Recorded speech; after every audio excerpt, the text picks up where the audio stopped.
Hi, MC Thomas here, and in this video I'll be talking about Drishyam 1 and 2, a crime thriller duology. My video about RRR blew up, and I greatly appreciate all the support I've been getting from you guys. I've had several comments requesting different Indian-made films for me to watch, since I had mentioned that RRR was the first Indian-made film I've ever seen. Drishyam 1 and 2 were frequently mentioned, so I started there, and I'm really glad I did. These movies displayed an intelligently written story with high stakes, good buildup of tension, and an intense chess match between Vijay and the Goa police. There are multiple versions of this story out there, but I'll specifically be talking about the Hindi language film starring Ajay Devgn, Shriya Saran, and Tabu. I picked this version because, well, it was the only version I found in my Netflix queue. Mohanlal received a lot of praise for his performance in the original version.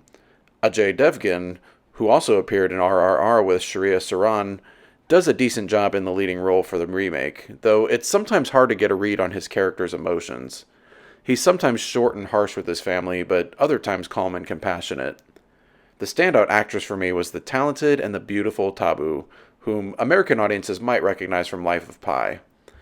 She's been acting in movies since the 1980s and gives a great performance as the Inspector General Meera. She's stern and intimidating as an inspector, but passionate, emotional, and sympathetic as a mother. For me, she gave the best performance and was the highlight of the movie. None of the other actors were bad, but I can't say anyone outside of Tabu was really great either. Let's start with the beginning of the first Drishyam movie. We're first introduced to Vijay, a family man who runs a cable TV service. He spends a lot of his time watching films, a character trait that becomes important later on. Admittedly, Drishyam does start off pretty slow. We're introduced to the characters and the village, but it takes over a half hour before the inciting incident occurs. I think the pacing in the first half of the movie is a little too slow, but the second half definitely makes up for it. The inciting incident involves Vijay's teenage daughter, Anju, who is stalked and secretly filmed by a degenerate named Sam. Sam blackmails her with a video and uses this to try and get sexual favors from her. He demands to meet at her house that night, but is confronted by Anju and her mother Nandini. There's a struggle as the women try to grab the phone, but Sam overpowers them. Anju grabs a pipe and tries to hit the phone out of his hand, but hits him in the head instead, killing him.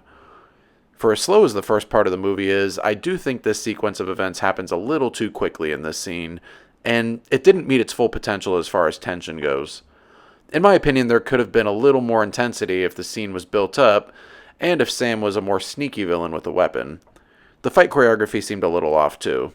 I'm also not sure why Anju and Nandini never told Vijay ahead of time that Sam was coming. That seems like a bit of a plot hole. Sam had already told Anju early in the evening that he was coming to the house, so she had at least a few hours to warn everyone. Perhaps she was too embarrassed to tell her father, but I still think they simply could have told Vijay that a criminal was coming to the house and that he needed to come home from work to help them. It's after this point where the movie really picks up. Vijay scrambles to hide the evidence, and while it seems at first like he has no idea what he's doing, it's important to keep every detail in mind for later. He uses his knowledge of movies to come up with ideas on how to lose the police and how to build an alibi. It's an interesting concept that a man without much education is underestimated by the police, but he's smarter than he seems thanks to all the movies he watches. That's kind of like saying watching Ocean's 11 could help make me into a master thief. Meera begins an investigation where she realizes her son is missing. I like how we get to see the ruthless side of her when she's in uniform, but the compassionate side to her when speaking with her husband. They both admit to spoiling their son, but he's still their son. They want to get him back. Meera plays an antagonist who is intimidating and relentless, but also has a lot of humanity. She isn't outright evil. That role was reserved for Gaitonde, a police inspector who saw Vijay get into Sam's car before dumping it into the quarry. Gaitonde has a personal grudge against Vijay, which makes it hard for the police to trust him as an unbiased witness. He's not above hitting and abusing women and children, and he uses brute force to get the information he wants. Kudos to the actor, as his performance really made me hate this character. What I really like about this movie is the back and forth between Vijay and Meera. Every time it seems like Meera finds damning evidence against Vijay, Vijay always seems to come back with a smart and rock-solid response. He thought of everything to support his alibi: bills, witnesses, tickets, etc. The buildup of tension and feeling of paranoia among the family is also well portrayed, especially with Anju. There's one scene where the police starts to approach her at the house, and VJ covers her just in time, allowing her to cry unseen. That was a really powerful shot. The climax of the movie has Gaitunde beating a confession out of VJ's youngest daughter. She confessed that the body is hidden in their yard, so the police dig there, with the town and the media watching. Just when we think VJ's game is finally up, he had one more trick up his sleeve. Rather than Sam's remains, they only find the carcass of a dog. An angry mob attacks Gaitunde when they found out he hit a little girl, and I gotta say, it was so satisfying to see him get beaten up. Mira is forced to resign, and VJ and his family are cleared. The final shot of the movie shows us quite a twist. Early in the movie, we learn that there was construction being done at the police station. We find out that VJ took that opportunity to bury Sam's body at the construction site where they would build over it. My only issue with this is that I'm surprised at the lack of cameras and security at the police station, even when there is construction being done. But regardless, it was a clever twist that I didn't see coming, and a great way to set up the next movie. Drishyam was a tension-filled thriller that does a good job at slowly revealing VJ's plan to the audience. We're just as surprised as the police when the body isn't found in their yard. I also like the gray areas of VJ and Mira's characters. From a moral standpoint, neither side is completely right, nor are they completely wrong. They're simply two people trying to protect their families. Now, on to Drishyam 2, which I thought was just as entertaining. It has some of the same problems as the first movie, such as a few plot holes here and there, inconsistent acting, and slow pacing at the beginning, but the climax in this one packs even more of a punch. I also thought Drishyam 2 had better cinematography. It's 7 years later, and VJ now owns a movie theater. He talks about a movie that he wants to create and produce, and we learn that he's invested a lot of money into this. We also learn that he published a novel of this story, so that way he can own the rights to it. These seem like smaller, unimportant details at first, but it's vital during the climax. And that's what Drishyam 2 does well. It introduces characters and details that seem small, but they end up becoming really important later on. Not a single scene, line of dialogue, or character is wasted. The story really kicks into high gear when a man named David reveals that he witnessed VJ leaving the police station on the night of October 3rd, 7 years prior, the same night he was arrested. The police come back in full force, and they have a new inspector general named Tarun, who is also a close colleague of Mira. Akshay Khanna gives a great performance as Tarun, who is cool, charismatic, and calculating. The first time we see him, he's playing a mental game of chess against himself. The game of chess is a great analogy for this whole series, as most of it involves both sides taking turns trying to get the upper hand on one another.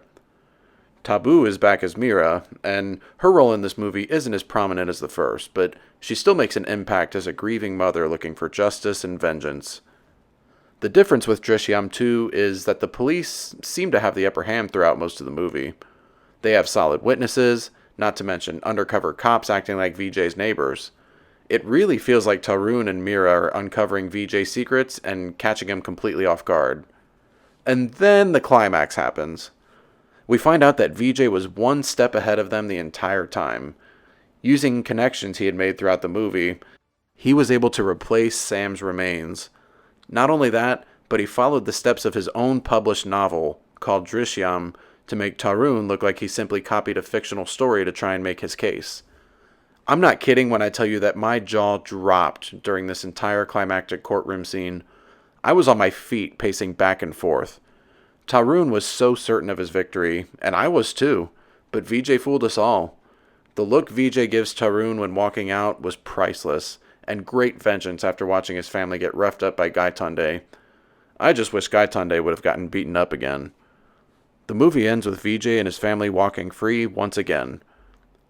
So there's my thoughts on the Drishyam movies. While they aren't perfect, they provide a cleverly crafted story with a lot of surprising twists.